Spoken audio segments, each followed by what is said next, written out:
¿ya? Que es un tema muy importante dentro de lo que es a nivel Bolivia, a nivel nacional, porque es una de las enfermedades que puede provocar la muerte. Y estamos hablando de malaria. Pero para hablar de malaria, hablamos primero sobre el género Plasmodium, ¿sí? Para entender un poco mejor a este parásito necesitamos saber lo que es su género, ¿sí? Eso lo vamos a ir repitiendo varias veces, así que no se extrañen si nuevamente lo voy a repetir. Y vamos a ver algunos conceptos generales acerca de lo que es esta enfermedad de la malaria. Es una enfermedad parasitaria, es prevenible, es curable, pero, les decía, es potencialmente mortal, ¿no? Es muy frecuente en los promedios, sobre todo en áreas tropicales. Está transmitida al ser humano por la picadura del mosquito. ¿Ya? El mosquito, como muchos, digamos, lo pueden conocer, como los zancudos, ya tienen una probóscis, un pico donde a través de ese pico o a través de esa probóscide puede llegar a transmitir los parásitos, ¿sí? Entonces, a través de la picadura del mosquito anófeles va a llegar a infectar al hombre, ¿ya? Por el parásito que va a aparecer sobre el plasmodium. Este va a ser el mosquito y ahí tenemos el parásito, ¿sí? Cuando esté en la parte práctica, ustedes van a ya poder mejor diferenciar lo que va a ser las formas parasitarias, porque para el conocimiento es muy difícil. Ahora, un poquito de historia, ya que la malaria pues, ha sido descrita por un francés, descubridor del parásito, y también por los años 1917 a 1932, un médico de medio origen inglés demostró la transmisión de la malaria por este mosquito, por el anófeles, ¿no? O sea, antes se pensaba que había la primera malaria que provocaba la muerte de forma instantánea, pero no sabían por qué razón, ¿no? Hasta que el otro investigador ha identificado que por medio del mosquito se podía transmitir la malaria. Bien, entonces está ampliamente distribuida en el mundo, ya, pero lo único que ustedes pueden, digamos, hacer en África, es el lugar donde mayormente se transmite, en Asia también, ya que son los lugares, el café, el color café oscuro, son los lugares endémicos de la malaria, ¿ya? En la parte de Norteamérica, igual, ¿no? Pues la región de Bolivia, de Brasil, por ejemplo, todo lo que va a ser en Norteamérica. Sin embargo, parte de lo que va a ser Sudamérica, como es Paraguay, Argentina, pues prácticamente no tienen mucha referencia de malaria, ¿no? Pero es ampliamente distribuida, sobre todo en lugares tropicales. A nivel Bolivia, los lugares van a ser sobre todo el norte de La Paz, ¿sí? Ubayaramerín, vamos a tener también en Beni, en Pando es un lugar donde altamente endémico, también en Santa Cruz, ¿sí? Y en La Paz, Menor, y todo lo que es el norte. Ese es el mosquito, es un mosquito que transmite la malaria, ya tiene ciertas particularidades. Mide de 0,5 a 2 centímetros, ¿sí? Y va a presentar unas alas como un aspecto plumoso, tiene unas manchas, como unas escamas, más o menos. Cuando se posa, forma como 40 grados y también tiene las antenas plumosas, ¿sí? Como les decía, tiene una probóscide larga. A través de la picadura, el mosquito hembra, ya eso también quiero que sepan que el mosquito hembra es el que realiza la picadura porque necesita de sangre, ya, porque tiene que cumplir un ciclo que se llama el ciclo gonadotrófico que necesita para colocar sus huevos. Eso no ocurre en el macho. El macho generalmente se alimenta de savia, de las plantas.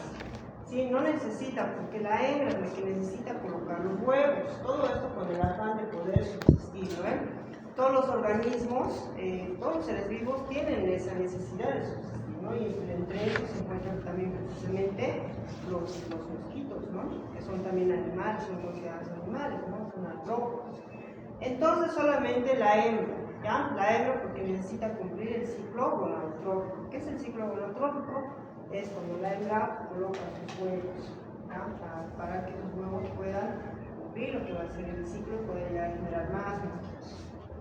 Entonces, esta lo realizan mediante un mecanismo, ¿ya? El mecanismo con el cual se alimenta se denomina capillary feeding, ¿ya? ¿Qué quiere decir?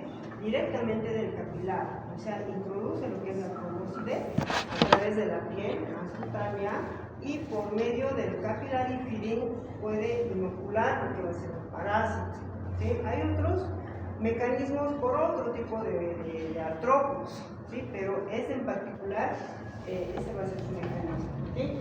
Además, cuando introduce la probóscide puede llegar a también introducir ciertas sustancias anticoagulantes y anestésicas para que el hospedador no se dé cuenta, ¿ya? Para que ni siquiera sienta dolor ni molestias en el momento de la picadura. Entonces fácilmente pues puede llegar a picar y transmitir lo que es el parásito, ¿sí? Ahora, dentro de lo que son especies, existen muchas especies de lo que es el género Anopheles, ¿no? Ustedes saben que el género va a ser Anopheles y la especie es la finge, ¿sí? Entonces, este va a ser el más frecuente en Bolivia y en América, ¿no? Prácticamente en Bolivia nosotros tenemos a los Anopheles de la finge, ¿ya? En Bolivia y en América, es el más frecuente y es el más importante, ya mucho en los exámenes. También existen otras especies como el penis, ya que no es muy frecuente, pero sí se ha podido llegar a encontrar algunas referencias que hay, ¿no? Pero no es muy frecuente. Entonces necesitamos saber esto porque el mosquito actúa como el hospedador, es el que va a albergar prácticamente lo que va a ser a la forma sexuada, ¿sí? Ahora, ¿qué es el ciclo biológico del Anopheles? Como yo les decía, tiene que cumplir un ciclo gonadotrófico. Este va a ser el mosquito hembra, ¿no ven? Es el mosquito hembra y ustedes pueden ver que tiene como que más o menos una angulación de entre 40 a 90 grados, ¿no ven? Es como que se inclina, ¿sí? Y esa es su forma de posar este mosquito, ¿ya? La cantidad de huevos son muchos huevos, entre 100 y 400 huevos se los coloca en la superficie del agua. ¿Ya cuál es el agua? Las aguas que se van a encontrar estancadas, los riachuelos, sobre todo en estas zonas, ¿no? Donde existen algunas zonas de tierra, ¿no? Donde existe el estancamiento de agua, entonces son ahí donde van a colocar sus huevos, ¿sí? Ahora, esto después de unos 2 o 3 días de los huevos pasan a una siguiente forma evolutiva, ¿sí? Es prácticamente una metamorfosis que sufre, ¿sí? ¿Por qué? Porque se va a transformar en otra forma evolutiva. Esas van a ser las larvas. Las larvas se van a tener una forma más alargada y también se van a encontrar en la superficie del agua, pueden llegar a respirar como respirar en la parte superior. ¿Sí? Y luego pasan a la siguiente forma evolutiva que va a ser la pupa. Y la pupa tiene la forma de un saco, una forma de una coma, ¿sí? Y luego después de 2 o 3 días va a pasar lo que es la forma adulta, ¿no? Entonces todo esto va a tener aproximadamente una duración de una semana, máximo, ¿no? Una limpieza, ahora yo no les podría decir exactamente, ¿no? ¿Cuántos días va a ser? ¿No? Más o menos es un promedio, porque va a depende mucho, ¿no? De las condiciones climáticas, de la lluvia, del frío, del viento, o sea, depende de muchos factores para que eso suceda. Pero esto sí o sí puede suceder en estas zonas tropicales porque ahí únicamente se encuentran estas aguas estancadas. Ahora vamos a estar el ciclo biológico. Este va a ser el ciclo gonadotrófico, como les decía, que solamente la hembra es la que va a cumplir este ciclo biológico.